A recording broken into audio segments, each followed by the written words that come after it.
Online study tutor YouTube চ্যানেলে সকল দর্শক বন্ধুকে স্বাগত। বন্ধুরা, আজ সপ্তম শ্রেণীর পাঠ্য বইয়ের অতি গুরুত্বপূর্ণ একটি কবিতা মাইকেল মধুসূদন দত্তের বঙ্গভূমির প্রতি কবিতাটি নিয়ে বিস্তারিতভাবে আলোচনা করে দেব। আজকের ভিডিওতে বঙ্গভূমির প্রতি কবিতাটির উৎস, পাঠ প্রসঙ্গ, শব্দার্থ ও টিকা সহ আলোচ্য কবিতাটির বিস্তারিত আলোচনা করে দেব। তাহলে বন্ধুরা, ভিডিওটি শুরু থেকে শেষ পর্যন্ত দেখবে। ভিডিওটি ভালো লাগলে লাইক, শেয়ার, কমেন্ট করতে ভুলবে না। তাহলে বন্ধুরা, দেরি না করে শুরু করছি আজকের ভিডিও মাইকেল মধুসূদন দত্তের বঙ্গভূমির প্রতি। শুরুতেই কবিতাটির উৎস। বঙ্গভূমির প্রতি কবিতাটি মাইকেল মধুসূদন দত্তের একটি গীতি কবিতা। মধুসূদন রচনাবলী সংকলন করতে গিয়ে সংকলক এই কবিতাটিকে সরাসরি সংকলন করেছিলেন গ্রন্থেরই নানা কবিতা বিভাগে। 1862 খ্রিস্টাব্দের 9 জুন ফ্রান্সে যাওয়ার পূর্বে 5 জুন কবি এই কবিতাটি রচনা করেন। বন্ধু গৌরদাস বসাককে লেখা একটি চিঠিতে এর উল্লেখ আছে। বন্ধুরা, এবার আসছি পাঠ প্রসঙ্গে। শুরুতেই জানিয়েছি আলোচ্য কবিতাটি মধুসূদন 1862 খ্রিস্টাব্দে ইংল্যান্ড যাওয়ার আগে রচনা করেন। কবিতাটির সূচনায় ইংরাজি সাহিত্যের বিখ্যাত কবি লর্ড বাইরনের কবিতার একটি চরণ উদ্ধৃত হয়েছে। কবি বাইরন তাঁর মাতৃভূমি ইংল্যান্ড ত্যাগ করে চলে যাওয়ার সময় বলেছিলেন, মাই নেটিভ ল্যান্ড গুড নাইট। কবি মধুসূদনও ইংল্যান্ড যাওয়ার আগে বঙ্গভূমির উদ্দেশ্যে বলেছেন, বঙ্গজননী যেন কবিকে ভুলে না যান। তিনি প্রথম গিয়েছিলেন স্বদেশের মাদ্রাজে, পরে ইংল্যান্ডে এবং তারপরে ফ্রান্সের ভার্সাই নগরে। দুরন্ত প্রতিভাবান ইংরেজি সাহিত্যের প্রবল অনুরাগী মধুসূদন ভেবেছিলেন বিশ্ব কাব্যমঞ্চে নিজেকে প্রতিষ্ঠা করে যশস্বী হবেন। তাই তাঁর মনে হয়েছে মাতা বঙ্গভূমির প্রতি তিনি কোনোদিনই যথেষ্ট সচেতন থাকেননি, তেমনভাবে কোনো দায়িত্ব পালন করেননি। তাই এই কবিতায় তিনি বঙ্গমাতা বঙ্গভূমিকে যেন পূজা করেছেন। তাঁর বক্তব্য, তিনি মাকে ভুলে থাকলেও মা যেন তাঁকে মনে রাখেন। একমাত্র বঙ্গজননী যদি তাঁর দোষ ত্রুটি ভুলে গুণটুকু মনে রাখেন, তাহলে তিনি বঙ্গবাসীর স্মৃতিতে অমর হয়ে থাকতে পারবেন। তাই কবিতাটির শুরুতেই কবি জানাচ্ছেন, রেখো মা দাসেরে মনে এ মিনতি করি পদে, সাধিতে মনের সাধ ঘটে যদি পরমাদ, মদহীন করো না গো তব মন কোকনদে। বন্ধুরা, মিনতি শব্দের আক্ষরিক অর্থ হলো অনুনয়, বিনীত অনুরোধ, আবেদন। সাধ শব্দের অর্থ ইচ্ছা। পরমাদ শব্দটি প্রমাদ শব্দের কোমল রূপ। মনঃ কোকনদ শব্দের অর্থ হলো মনরূপ লাল পদ্ম। বন্ধুরা, মধুসূদন দত্ত এই কবিতায় জন্মভূমিকে মা সম্বোধন করে তাঁর কাছে প্রার্থনা জানিয়েছেন, দেশমাতৃকা যেন তাঁর দাস অর্থাৎ কবিকে সবসময় মনে রাখেন।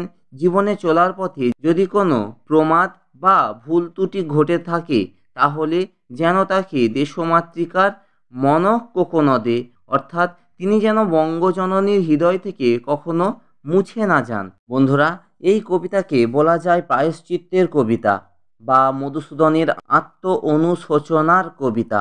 বাঙালি জীবন ছেড়ে, বাংলা ছেড়ে কবি চেয়েছিলেন বিদেশি ভাষায় শ্রেষ্ঠত্ব অর্জন করতে, কিন্তু সে আশা তার পূর্ণ হয়নি। তাই কবি অনুশোচনার আক্ষেপে তিনি বারবার দগ্ধ হয়েছেন, বিদ্ধ হয়েছেন। তাই তাঁর শেষ আবেদন, বঙ্গজননী যেন তাঁর স্নেহ, ভালোবাসা, আশীর্বাদ থেকে কবিকে বঞ্চিত না করেন। বন্ধুরা, এরপর লক্ষ্য করো, প্রবাসে দৈবের বসে জীব তারা যদি খসে, এ দেহ আকাশ হতে নাহি খেত তাহে, জন্মিলে মরিতে হবে অমরকে কোথা কবে, চিরস্থির কবে নীর হায় রে জীবন নদে। প্রবাসে অর্থাৎ বিদেশে, দৈব অর্থাৎ অদৃষ্ট বা ভাগ্য অর্থাৎ বিদেশে থাকাকালীন ভাগ্যের পরিহাসে কবি তাঁর মৃত্যু ঘটার প্রসঙ্গ এনেছেন। এক্ষেত্রে তাঁর বক্তব্য ভাগ্যের পরিহাসে যদি তার জীবন তারা দেহ আকাশ থেকে খসে যায় তবু তিনি সেজন্য দুঃখ করবেন না। যদি তার মৃত্যু হয় তবে তার জন্য তার কোনো খেদ থাকবে না, কারণ জন্ম হলে মৃত্যু ঘটবেই।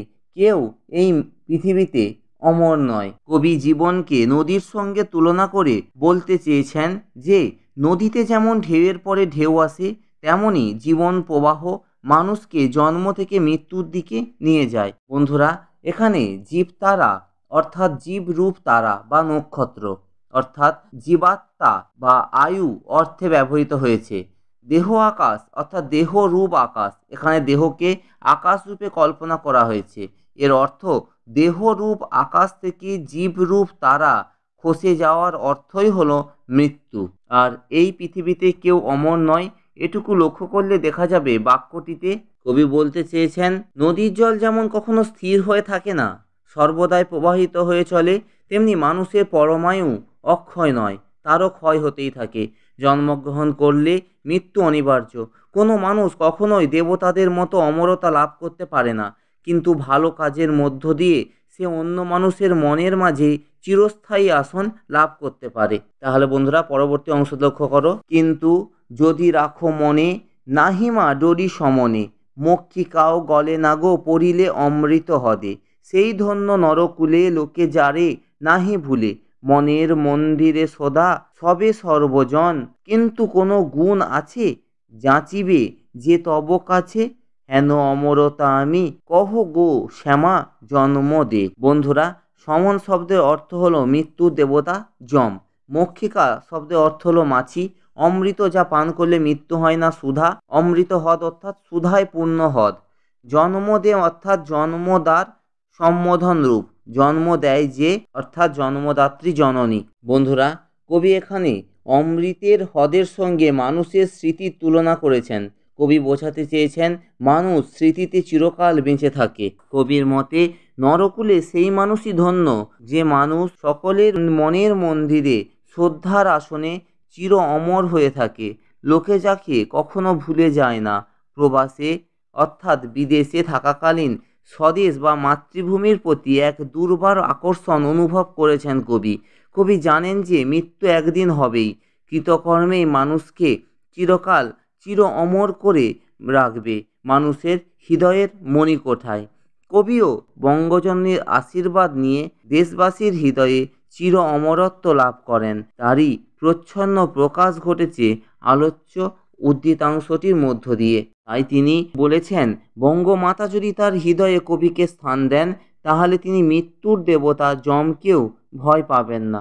একটি ছোট মাছি বা মক্ষিকা যদি হ্রদের জলে পড়ে যায়, তাহলে তার মৃত্যু অবশ্যম্ভাবী, কিন্তু সে হ্রদটি যদি অমৃতের হয়, তাহলে মাছিটিরও কখনোই মৃত্যু হবে না। অমৃতের স্পর্শে সব কিছুই অমরত্ব প্রাপ্ত হয়। কবিও দেশবাসীর মনে অমরত্ব লাভ করতে চান। বঙ্গজননীর আশীর্বাদ লাভ করে তিনি এমন সাহিত্য কীর্তি পৃথিবীতে রেখে দিয়ে যেতে চান, যা অমৃতের মতো অমৃত হয়ে কবির নশ্বর জীবনকে অবিনশ্বরতা প্রদান করবে, অর্থাৎ দেশবাসীর হৃদয়ে কবি চির উজ্জ্বল হয়ে বিরাজ করবেন। বন্ধুরা, এরপর লক্ষ্য করো, তব যদি দয়া করো ভুল দোষ গুণ ধরো, অমর করিয়া দেহ দাসে সুবরদে, ফুটি যেন স্মৃতি জলে, মানসে মা যথা ফলে, মধুময় তামরস কি বসন্ত কি শরদে। বন্ধুরা, তামরস শব্দের অর্থ পদ্ম, সুবরদে অর্থাৎ সুবরদা সম্বোধন রূপ, সু অর্থাৎ শুভ, বর দেন যিনি অর্থাৎ বরদাত্রী। বঙ্গজননীকে সুবরদে বলে সম্বোধন করেছেন কবি। কবি তাঁর জীবনে অনেকটা সময় নষ্ট করেছেন বিদেশি ভাষার চর্চা করে। সেই সময় বাংলা ভাষাকে তিনি অবহেলা করেছিলেন। পরে তিনি নিজের ভুল বুঝতে পেরেছিলেন, তাই বঙ্গভূমির প্রতি নিজের অপরাধ স্বীকার করে ব্যাকুলভাবে আবেদন করেছেন যেন বঙ্গজননী তাকে ক্ষমা করে দেন। তিনি নিজের ভুল সংশোধন করে নিয়ে মাতৃভূমির জন্য কিছু করতে চেয়েছিলেন। তিনি চেয়েছিলেন দেশমাতার জন্য এমন কিছু করবেন যাতে তিনি সকলের কাছে চিরস্মরণীয় হয়ে থাকতে পারেন। এইভাবে তিনি মাতৃভূমির সেবার মধ্য দিয়ে দেশজননীর কাছে অমরত্বের বর প্রার্থনা করেছেন। তাহলে বন্ধুরা, বঙ্গভূমির প্রতি ভিডিওটি তোমাদের কেমন লেগেছে? ভিডিওটি যদি ভালো লাগে তাহলে অবশ্যই একটি লাইক দেবে, বন্ধুদের মধ্যে শেয়ার করবে, কোনো প্রশ্ন থাকলে কমেন্ট করে জানাবে এবং চ্যানেলটিতে নতুন সদস্য হয়ে থাকলে চ্যানেলটি অবশ্যই সাবস্ক্রাইব করবে। সাবস্ক্রাইব করার সময় পাশে থাকা বেল আইকনটি অন করে দিতে ভুলে যাবে না। ভিডিওটি দেখার জন্য সকল দর্শক বন্ধুকে অনেক অনেক ধন্যবাদ।